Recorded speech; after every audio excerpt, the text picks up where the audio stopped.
Church hurts cuts deeper because we expected love, but unfortunately, we meet wounds. This is not a church batching thing. This is not to maybe talk down at the church, but we are here to help some people who genuinely have experienced church hurt. Welcome to another episode of the Balance Life Show, the Balance Life podcast. And I believe that this episode will bless you tremendously. Now, this is not a teaching or an episode for people who perhaps resist correction, who perhaps resist scolding, and who do not want to submit to church authorities. There are people who left the church because they were corrected, they were scolded by the pastor, and they feel like, oh, I don't like the way the pastor spoke to me. Now they call it church hurt. You get all of that. So there are a lot of reasons. Maybe in subsequent episode, I'm going to be talking about how to leave a church without destroying the church and what actually are cogent reasons why you can leave a church. So why the church hurt? Why does it feel different?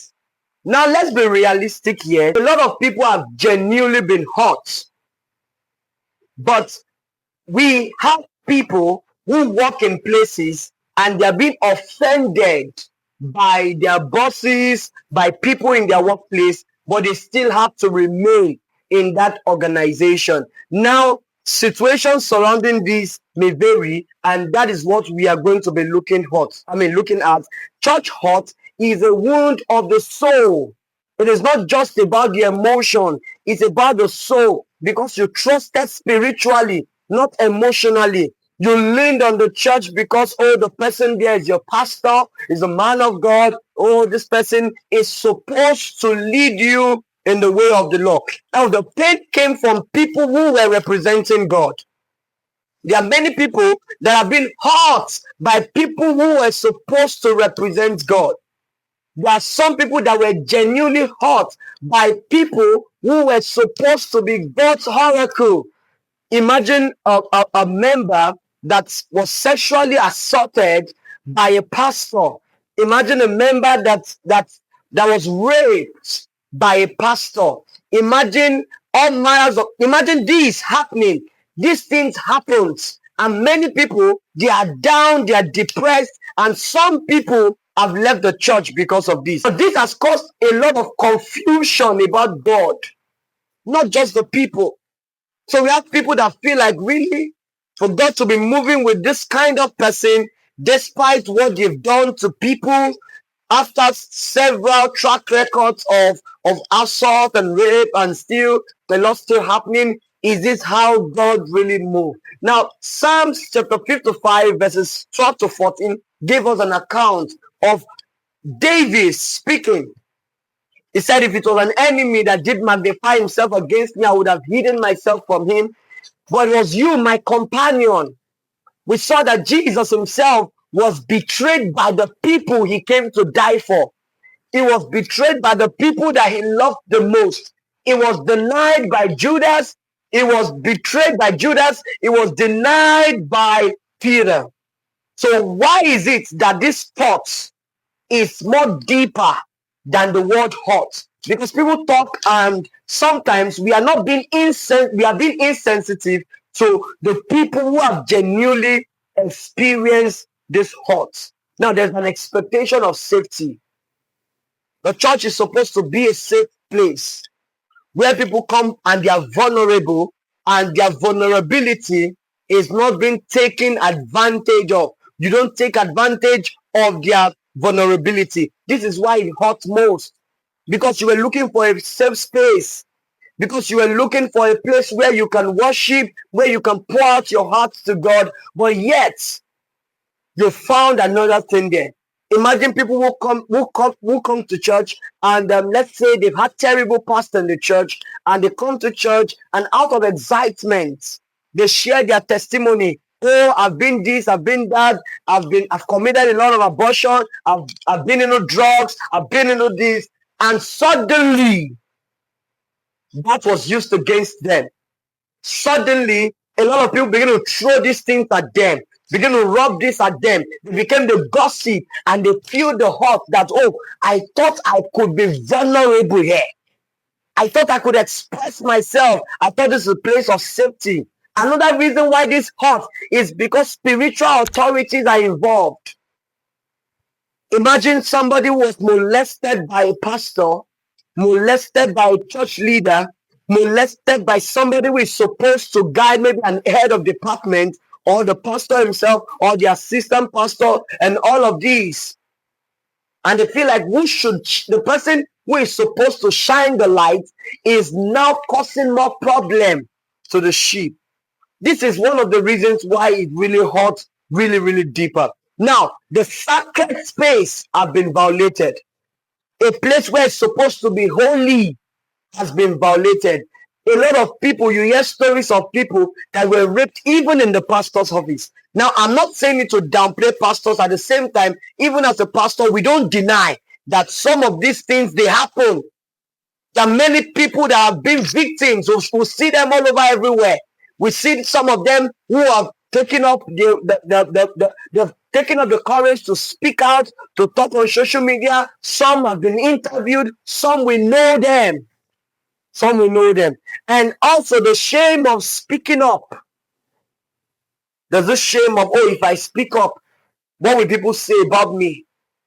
What will people say about me? So some people are afraid of speaking up. And sometimes we find these people trying to gaslight those that are victims, trying to blackmail those that are victims, telling them that if you tell, you are the one they will laugh at. If you tell, you are the one that will look stupid. And some of these people, they keep their pain in silence. And when you keep a pain, the pain begins to magnify. But when you are able to speak, when you're able to talk, then the pain begins to subside. So when the place meant to heal becomes the place where you are hurt, that wound becomes deeper. A place where you should find healing is the place where you are finding pain. That wound becomes deeper. And that is why the people who hurt you the most are the people you are closer to the most. Joseph was betrayed by his family. Jesus was betrayed and misunderstood. Apostle Paul was hurt by same believers that he was preaching to. So across the scripture, the Bible was not silent about those that were hurt by people. So I don't think that it is okay for us to keep them shut. Sometimes as a pastor, you are open to hear what the people are going through in the church. And you must be honest. You must be honest. So what church hurts can do, if unhealed, is that it can create bitterness. There are a lot of people in church that are bitter. They are angry. It can make you to have a different perception about God. Why? Because you begin to feel like, oh, is it that God approves of this? God does not approve of this. Whatever thing that you see in your church, in your denomination, that is not scriptural, and your pastor or a leader in your church is doing it, does not mean that God has approved it. Are you with me? And it pushed people into isolation. This really pushed people into isolation. They don't want to mix with people. So healing without abandoning your faith. You know that I can get healed without losing myself. So you must understand that you need to separate God from the people. The best of a man is still a man. The best of a man of God is still a man. So that the man of God did it does not mean that God is approved of it. Acknowledge your pain without shame. Don't deny it. Forgive yourself. Forgive the person who has hurt you in the church. Sometimes it's not even the pastor. It could be a co-brother in church. You need to forgive yourself. You need to forgive the person that is involved. And you need to set healthy boundaries and begin to rebuild gradually. Sometimes you might require to leave that church. Sometimes you might need to leave that community. Now, there's a protocol, there's a way to live. You live without dishonoring. You live without rebelling. You live sustaining the honor of the church, the honor of God, and of course, sustaining your respect and dignity. The respect, your dignity are still intact. So healing does not require pretending that you are not hurt. Your pains are valid, and your pain should not put you into any kind of prison. So what do you do from here? You need to pray for grace, and you need to ask God to heal you. If you are in this, I believe that this little moment would really help you to wake up, to heal, and reflect. If there's any topic you want me to talk about, do well to drop in the comment section. Once again, God bless you.